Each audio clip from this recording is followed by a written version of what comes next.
사람입니다. 당신은 행복한 사람입니다. 우리는 행복한 사람인 줄 믿습니다. 오늘 이제 고린도전서 벌써 이제 10장까지 갔습니다. 10장. 그리고 이제 오늘은 19번째 시간이고요. 여러분, 오늘 우리가 함께 본 고린도전서 10장은 전혀 다른 이야기, 전혀 다른 주제로 시작되는 그런 내용이 아니라 우리가 이전에 함께 보았던 그 고린도전서 특별히 7장부터 9장까지에 있는 내용들, 그 내용들의 결론에 해당하는 이야기가 뭐냐면은 고린도전서 10장입니다.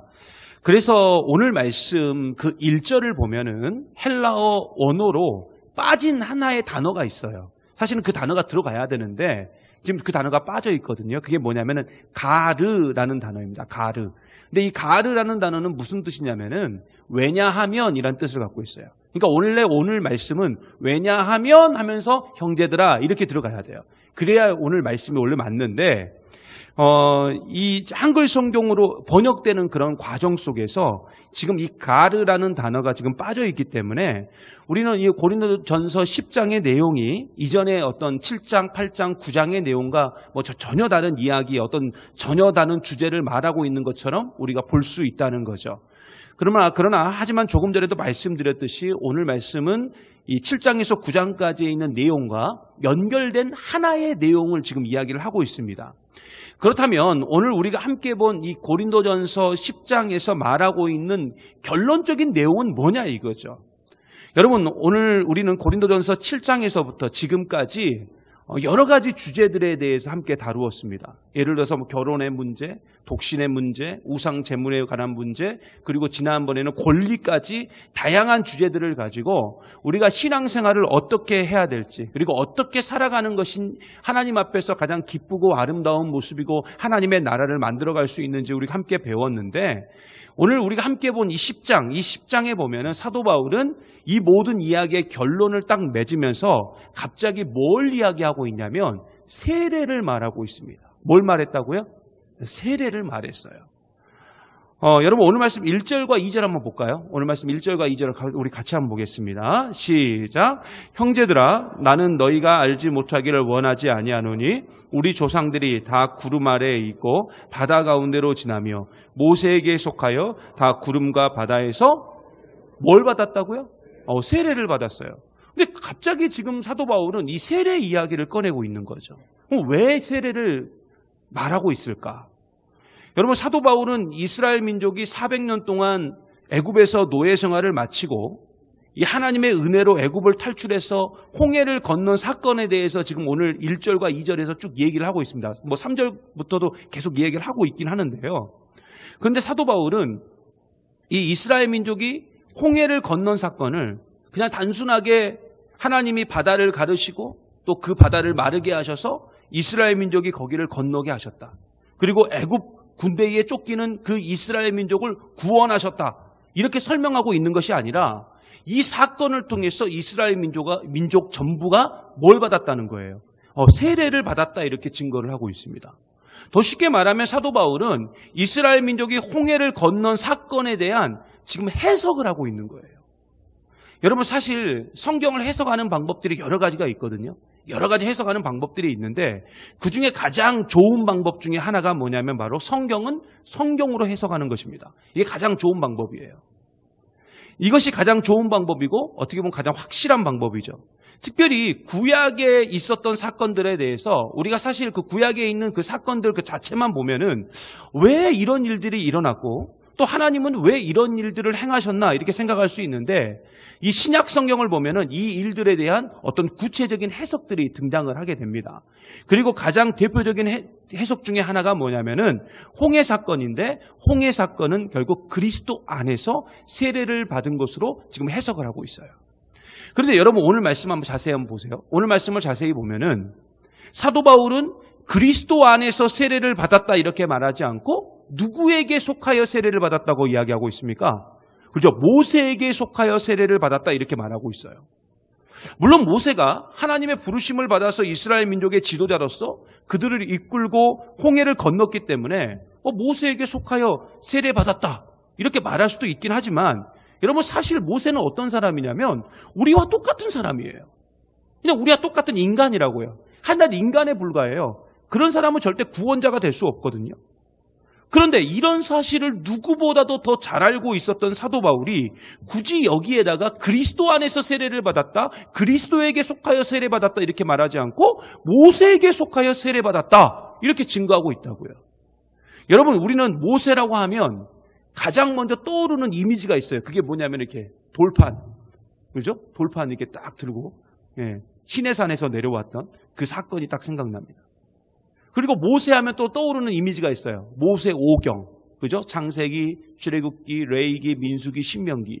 근데 이 모세 오경을 누가 썼어요? 모세가 썼는데 이 모세 오경에 있는 내용들이 전부 뭘 이야기하고 있느냐? 그리고 이 돌판, 십계명, 이 십계명은 뭘 말하느냐? 바로 율법을 말한다는 것입니다. 하나님의 율법. 그러니까 우리가 모세하면 가장 먼저 떠오르는 하나의 이미지가 있는데 그게 뭐냐면 바로 율법이라는 거죠. 그러니까 하나님은 모세에게 율법을 알려주셨고 모세는 그 율법을 혼자만 알고 있었던 게 아니라 누구에게 가르쳤습니까? 그죠? 이스라엘 민족에게 가르쳐 주었습니다. 그런데 이 율법에 두 가지 기능이 있다는 거예요. 두 가지 기능. 이걸 사도 바울이 여러 성경을 통해서 이야기를 하고 있는데 첫 번째 기능은 뭐냐? 율법의 기능 첫 번째 기능은 뭐냐면은 율법을 통해서 죄가 무엇인지를 알려주고 우리가 하나님 앞에서 죄인임을 깨닫게 해주는 것, 이게 바로 율법의 첫 번째 기능입니다. 그러니까 율법을 통해서 죄가 뭔지를 알고 그 율법을 통해서 내가 죄인임을 알게 되는 거죠. 그리고 두 번째 기능이 있어요. 두 번째 기능이 아주 중요한데 뭐냐면은 율법을 통해서 죄인임을 깨달은 우리가 이걸 알게 되는 거예요. 아, 나는 이 율법을 다 지킬 수 없어.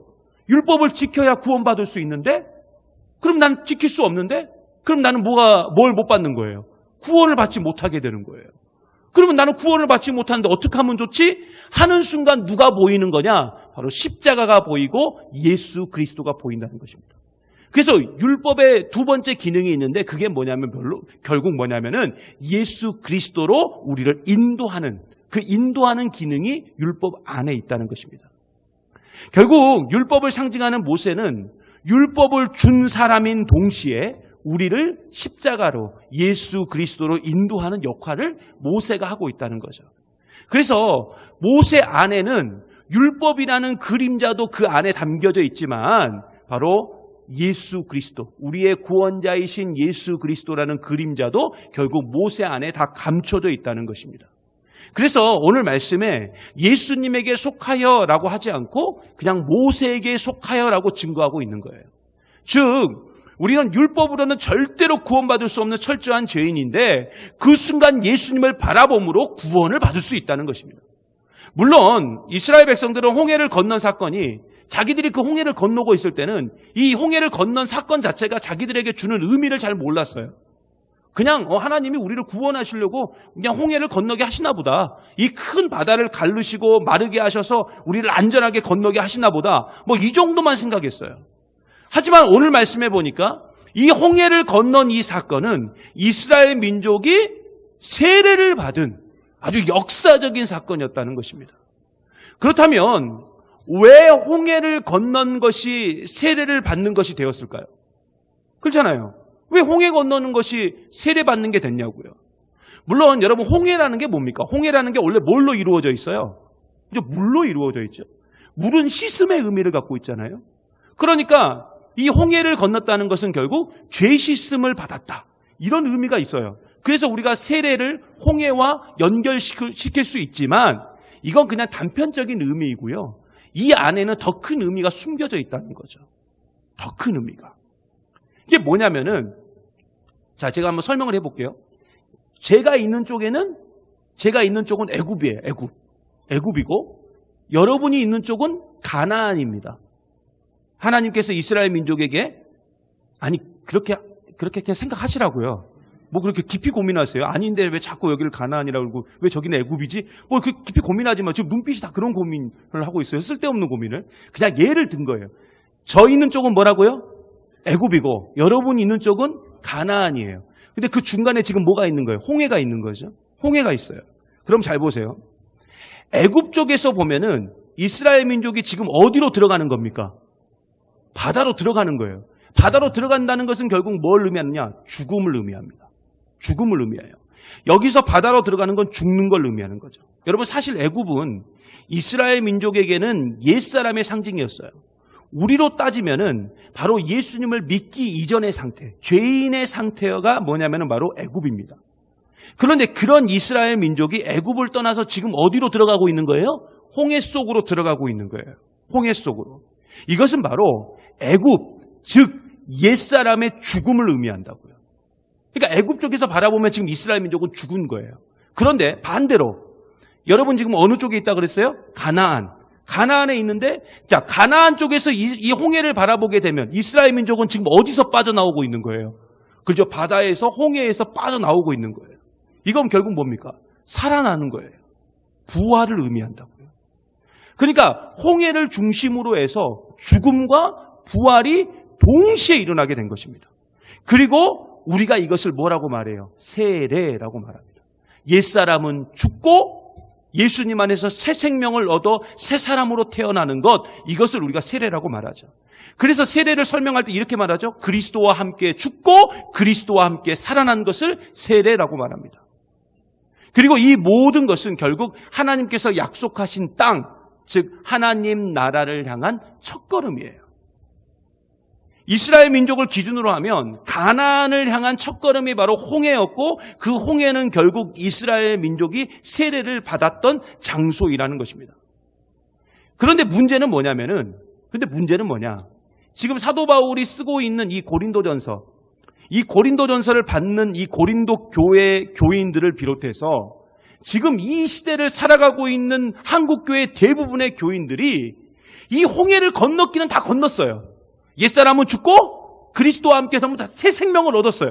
그까지는 좋죠. 그까지는 좋은데 딱 거기에 머물러 있다는 거예요. 더 이상 전진하지 않고 딱 거기에 머물러 있는 거예요. 홍해를 건넜으면 다 어디로 가야 됩니까? 어디로 가야 돼요? 홍해를 건넜으면. 그죠? 약속하신 그 하나님의 나라, 영적 가나안, 그 천국으로 우리가 전부 발걸음을 옮겨야 되는데, 이스라엘 민족을 기준으로 하면 가나안 땅으로 가야 되는데 가지를 않는다는 거예요. 다 거기에 머물러 있다는 거예요. 나 같은 죄인이 구원받은 그 사건에만 집중한 채 더 이상 전진하지 않으려고 하고 있다고요. 더 쉽게 말하면 뭔지 아세요? 나는 지금 구원받았으니까 다 됐다는 거예요. 난 이제 구원받았으니까 다 됐어. 나 이제 천국 가면 되니까. 그런데 여러분, 이렇게 살게 되면 어떻게 되는 줄 아세요? 구원받은 자답게 살 수 없는 거예요. 그러니까 구원을 받았다고 했는데도 불구하고, 예수 믿는다고 하면서도 불구하고 예수 믿는 자답게 살지 못하는 것입니다. 다 옛사람으로 돌아가는 거예요. 다 애굽 시절로 다시 돌아가는 거예요. 여러분, 구원을 받았다면 구원받은 자답게 살아야 될 줄 믿습니다. 십자가에서 예수님과 함께 죽었다면 이젠 옛사람의 모습이 아니라 우리가 새 사람의 모습으로 살아야 돼요. 그래서 우리가 분명히 기억해야 될 사실이 있는데, 우리의 목적과 목표는 십자가가 아니에요. 우리의 목적과 목표는 어디냐? 바로 하나님의 나라인 줄 믿습니다. 십자가는 그 하나님 나라를 향한 어떤 과정에 불과해요. 그런데 우리는 십자가가 목적이 되고 십자가가 목표가 되고 있다고요. 그러니까 거기서 더 이상 전진하지 않으려고 해요. 왜요? 나는 이미 목적과 목표를 다 이루었으니까. 근데 그게 아니라고요. 성경에서 말하는 목적과 목표는 하나님 나라이지 십자가가 아니라고요. 십자가는 방금도 말씀드렸듯이 하나님 나라를 향한 과정에 불과합니다. 그래서 우리는 홍해 이후에 있는 어디로 가야 되느냐? 광야로 들어가야 돼요. 광야로. 그리고 그 광야의 길 끝에는 하나님께서 약속하신 땅, 즉 하나님 나라가 우리를 기다리고 있는 줄 믿습니다. 근데 문제는 뭐예요? 그 광야의 길을 전부 다 거부하고 있죠. 왜요? 광야를 딱 보니까 너무 힘들어 보이거든요. 너무 외로워 보이거든요. 너무 험하게 보이거든요. 그러니까 전부 홍해에서 딱 진을 치고 더 이상 전진하지 않으려고 한다고요. 그래서 예수님을 믿지만 삶의 변화가 없는 거예요. 믿음의 진보가 없는 거예요. 신앙의 성장이 없는 것입니다. 예수님을 믿은 지 수십 년이 됐다고 하시는 분들도 아무런 변화가 없어요. 그러니까 모태 신앙이 전부 무슨 신앙이 됐어요? 모태 신앙이 됐잖아요. 그렇죠? 다 그렇게 살아갔잖아요. 오히려 예수 오래 믿는다는 분들이 이제 막 믿는 분의 뒷발꿈치나 잡는 그런 말도 안 되는 일들이 우리 가운데 벌어지고 있는 것 아니겠습니까? 그래서 사도 바울이 뭐라고 말하냐? 오늘 말씀 3절과 4절에 이렇게 말합니다. 전진을 하지 않으니까 3절과 4절에 이렇게 말해요. 같이 봅니다. 시작. 다 같은 신령한 음식을 먹으며 다 같은 신령한 음료를 마셨으니 이는 그들을 따르는 신령한 반석으로부터 마셨음에 그 반석은 곧 아멘. 여러분, 이 3절과 4절에 있는 이 말씀은 다 어디서 있었던 사건이죠? 어디서 있었던 사건이에요? 광야에서 있었던 사건이에요. 광야로 들어갔기 때문에 거기서 신령한 음식도 먹을 수 있었고, 광야로 들어갔기 때문에 거기서 신령한 음료도 마실 수 있었고, 광야로 들어갔기 때문에 거기서 신령한 반석이신 예수 그리스도를 만날 수 있었다고요. 광야로 결국 들어가야 된다는 거예요. 여러분, 이 말씀은 전부 홍해 이후에 광야에서 있었던 일들이었어요. 그리고 홍해를 건넌 사건, 즉 세례를 받은 사건 이후에도 우리는 예수님을 통해서 먹을 수 있고 마실 수 있는 일이 생겼다고요. 즉 예수님은 구원만으로 우리를 향한 계획을 딱 끝내버리신 것이 아니라 구원 이후에, 즉 하나님 나라에 우리가 들어갈 때까지 예수님은 우리와 함께 동행하여 주시고 우리를 인도해 주시는 줄 믿습니다. 우리가 배고프면 음식을 주시고 우리가 목마르면 음료를 주시는 분이 누구냐? 그분이 바로 예수 그리스도라는 거예요. 그러니까 걱정하지 말고 광야로 들어가라. 그 광야의 땅을 밟아야 된다. 그래야 하나님의 나라로 들어갈 수 있다라고 지금 사도 바울이 고린도 교회 교인들을 향하여 절규하면서 이야기하고 있는 것입니다.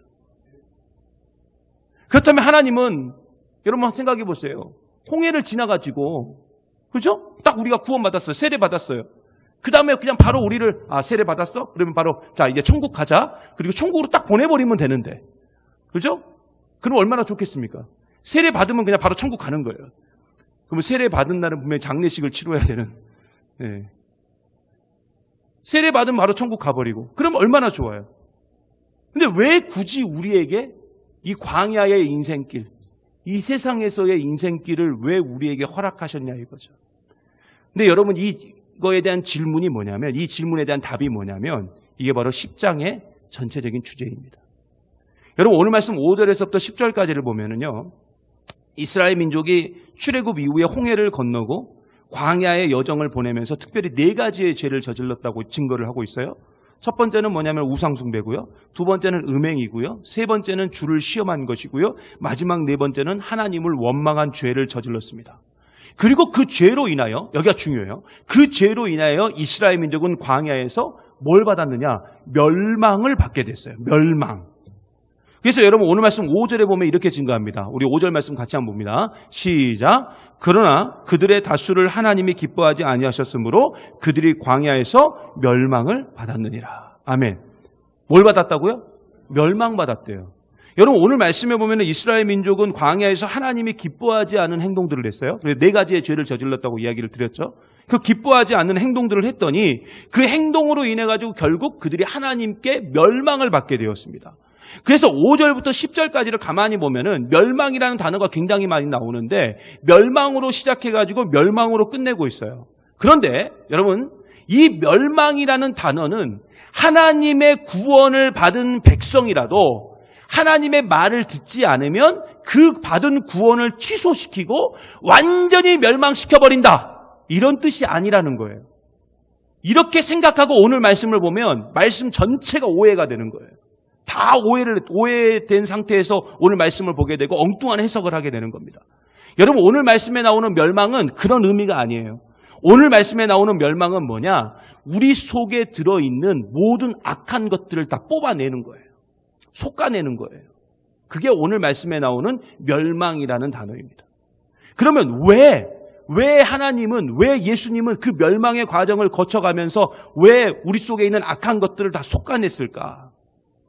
여러분 오늘 말씀에 나오는 멸망이라는 단어는 죄로 인해서 벌을 받았다는 것입니다. 이건 뭐 벌 받았다는 건 당연한 거예요. 벌 받았는데 그 벌은 단순히 벌로 끝난 게 아니라 그 솎아내는 과정을 통해서, 뽑아내는 과정을 통해서 이스라엘 민족을 더욱더 단단하고 튼튼하고 정결하게 만들어가는 훈련의 과정, 오늘 말씀대로 하면은 시험의 과정이었다는 것입니다.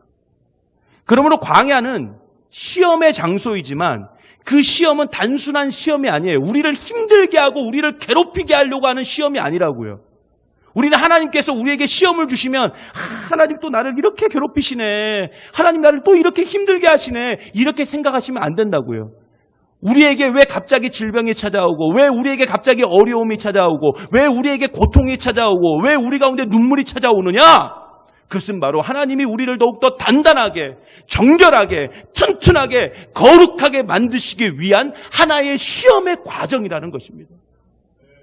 그래서 여러분 예수를 믿는다는 것은 그렇게 쉬운 일이 아니에요. 우리는 예수님만 믿으면 다 이렇게 생각하죠. 예수만 믿어봐. 만사형통이야. 예수만 믿어봐. 그냥 복을 주렁주렁 그냥 달고 그냥 그렇게 살 거야. 예수만 믿어봐. 모든 일이 잘 돼. 모든 일이 쉽게 이루어져. 라고 우리가 말할 수 있지만 여러분 실상 그렇던가요? 예수를 믿었더니 정말 만사형통이고 예수를 믿었더니 갑자기 내 자녀가 취업이 되고 예수를 믿었더니 내 자녀가 갑자기 좋은 대학에 들어가고 예수를 믿었더니 내 질병이 갑자기 고침을 받고 예수를 믿었더니 갑자기 내 사업이 엄청 잘 되고 예수를 믿었더니 어저께 로또 1등 됐다고 오늘 감사헌금하고 그러던가요? 여러분 예수를 믿는다는 건 뭐냐면 싸우지 않아도 될 싸움을 싸워야 되고 겪어도 되지 않을 고통을 겪어야 되는 것이 바로 예수를 믿는 것입니다. 그리고 이 싸움과 고통을 통해서 우리는 점점 완벽한 하나님의 자녀가 되어가고 하나님의 나라를 만들어갈 수 있다고요. 신앙 때문에, 믿음 때문에 내가 싸우지 않아도 될 싸움을 싸우는 것, 겪어도 되지 않을 고통을 겪는 것, 그것이 바로 예수를 믿는 것입니다. 그래서 예수를 믿는 것은 광야의 길이에요. 예수를 믿는 것은 좁고 협착한 길이고 예수를 믿는 것은 결국 십자가 길이라는 것입니다. 그래서 여러분 이종호 목사라는 이 사람도 엄마 뱃속에서부터 태어나는 순간 두 손 높이 들고 축도하면서 지금은 하면서 제가 태어난 게 아니에요. 저도 지금까지 수많은 싸움, 수많은 고통, 수많은 눈물, 수많은 멸망의 과정을 거쳐서 지금까지 온 겁니다. 그리고 지금도 역시 저는 싸우고 있어요. 지금도 역시 고통받고 있고 지금도 눈물을 흘리고 있고 지금도 멸망의 과정을 거치고 있습니다. 그러므로 여러분 구원을 받았다고 해가지고 갑자기 우리가 성인군자가 되고 구원을 받았다고 해서 세례를 받았다고 해서 그 사람이 갑자기 예수님이 되는 게 아니에요. 내가 예수 믿고 세례 받았다고 해가지고 예수 믿고 세례 받았다고 해가지고 그 사람이 갑자기 욕할 생각이 싹 사라지고 그죠? 미움이 우리 가운데서 싹 사라지고 누가 막 나를 괴롭히고 막 때려도 아유 감사합니다. 저를 때려주셔서 감사합니다. 이렇게 말하고 내가 운전을 하고 가는데 누군가가 내 앞에 확 끼어드는데 옛날 같았으면 막 욕을 했을 건데 아이고 제 차 앞에 끼어들어 주셔서 너무나도 감사합니다. 우리가 이렇게 변화되는 게 아니라고요. 그렇잖아요. 우리가 그렇게 살지는 않잖아요. 지금도 여전히 미워하고 지금도 여전히 욕하고 지금도 여전히 싫어하고 지금도 여전히 화내고 다 그렇게 살아가고 있잖아요. 예수 믿는다고 하면서도. 그러나 우리가 믿음으로 인하여 내 신앙으로 인하여 알게 되는 거예요. 내가 욕하면 안 되지. 내가 미워하면 안 되지. 내가 화내면 안 되지. 내가 이렇게 살면 안 되지 하면서 싸우지 않아도 될 싸움을 싸우고 겪지 않아도 될 고통을 겪으며 살아가다 보면 우리가 어느 순간 하나님이 원하시는 아름다운 모습으로 점점 변화된 내 자신을 발견하게 될 줄 믿습니다. 그리고 이 싸움과 고통은 나 혼자 싸우는 싸움도 아니고 나 혼자 겪는 고통도 아니라는 거예요. 거기엔 누가 계시느냐? 신령한 반석 대신 예수 그리스도가 계셔서 우리가 필요할 때마다 신령한 음식도 주시고 신령한 음료도 주시면서 우리의 목마름과 우리의 배고픔을 채워주시는 줄 믿습니다. 그러므로 우리가 예수와 함께 죽고 예수와 함께 살아난 그 순간부터 예수님은 우리를 절대로 떠나지 않으시고요. 예수님과 우리 사이를 세상의 그 무엇으로도 갈라놓을 수 없는 줄 믿습니다. 그러므로 여러분 광야에서 겪는 이 불같은 시험, 이 불같은 멸망, 그리고 전쟁과 고통은 결국 우리를 어떻게 만드느냐? 그 순간은 멸망이고 그 순간은 힘듦이지만 그것은 결국 우리를 더욱더 정결하게, 우리를 더욱더 거룩하게 만들어가는 줄 믿습니다. 그래서 오늘 말씀 11절에서부터 13절까지 여러분이 너무 좋아하시는 말씀이 나와요. 자, 11절부터 13절까지 우리 한번 다 같이 보겠습니다. 시작. 그들에게 일어난 이런 일은 본보기가 되고 또한 말세를 만난 우리를 깨우치기 위하여 기록되었느니라. 그런즉 선줄로 생각하는 자는 넘어질까 조심하라. 사람이 감당할 시험 밖에는 너희가 당한 것이 없으니 오직 하나님은 미쁘사 너희가 감당하지 못할 시험 당함을 허락하지 아니하시고 시험 당할 즈음에 또한 피할 길을 내사 너희로 능히 감당하게 하시느니라. 아멘. 너무 좋아하는 말씀이죠. 그죠? 특히 아멘이 크게 나오는 이 말씀.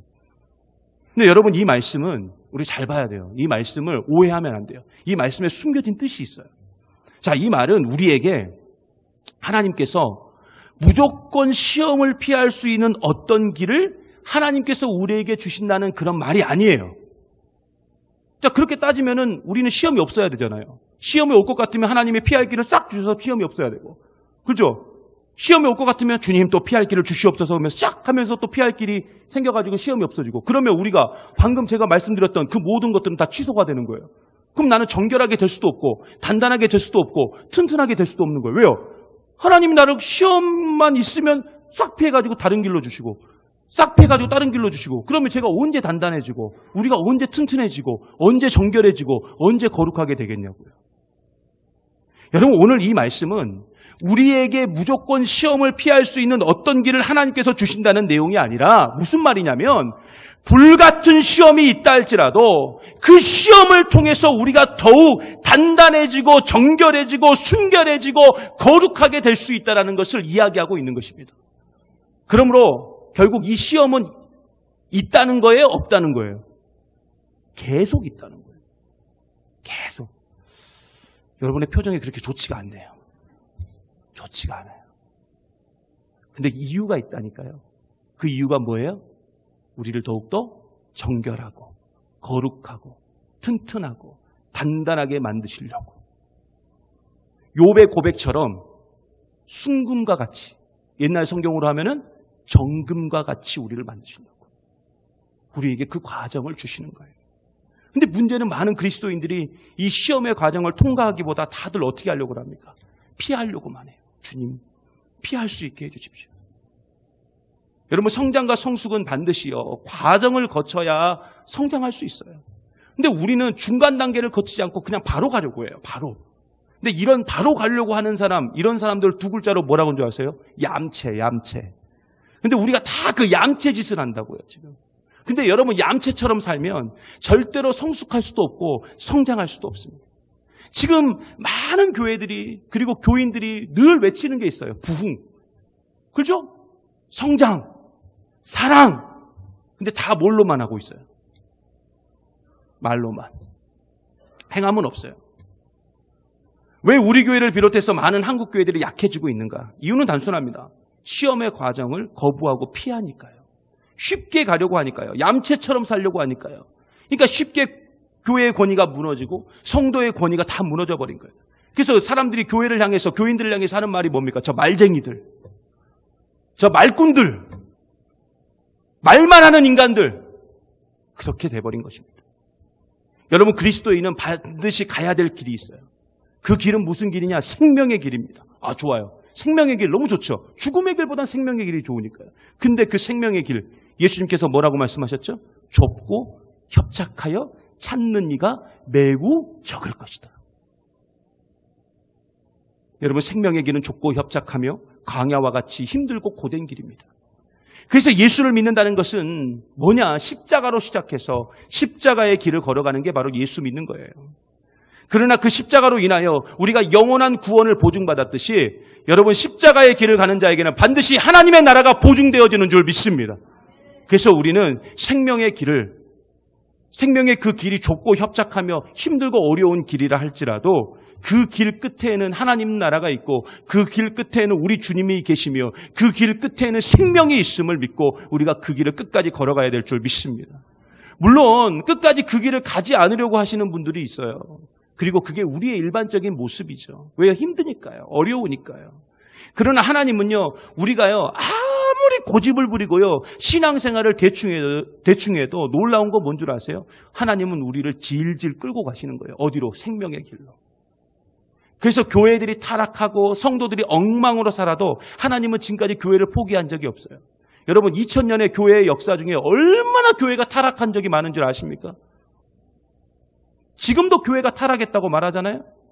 지금도 서울의 모교회는 정말로 진짜 타락의 끝을 달리고 있는 교회들도 있어요. 이단과 같은 교회들이 얼마나 많은지 모릅니다.